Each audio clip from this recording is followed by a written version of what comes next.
আজকে আমি বিশাল বড় মহৎ একটা কাজ করব। আমাদের বাড়িতে ভাগনার জন্য একটা ঘটে পয়সা সবাই মিলে জমিয়েছি, আজ সেটা ভাঙা হবে। তো ঘরটা তোমাদেরকে দেখাবো, তোমরাও মিনিমাম একটা আইডিয়া করে বলবে এই ঘটে কত টাকা হতে পারে।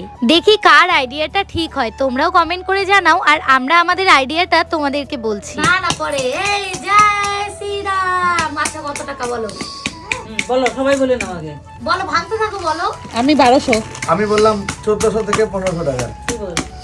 আমি বললাম 1700। ওয়ান বের করতেছি 18 থেকে 1900 টাকা। বাবা ভাত খেতে দেবে দিদি। আচ্ছা যারটা মিলবে বের করলাম। তার এখান থেকে আমি 1200 থেকে 1500। যারটা মিলবে পুরস্কার তো তাকে দেওয়া হবে। এটাকে ধরো ধরো ধরো, যারটা মিলবে সেখান থেকে 100 টাকা পাবে। তারপর সে কাকে নিবে সে দিবে। 100 টাকা। Ready ready ready ready. যে হারবে তাহলে তারা 100 টাকা করে দিবে আমাকে।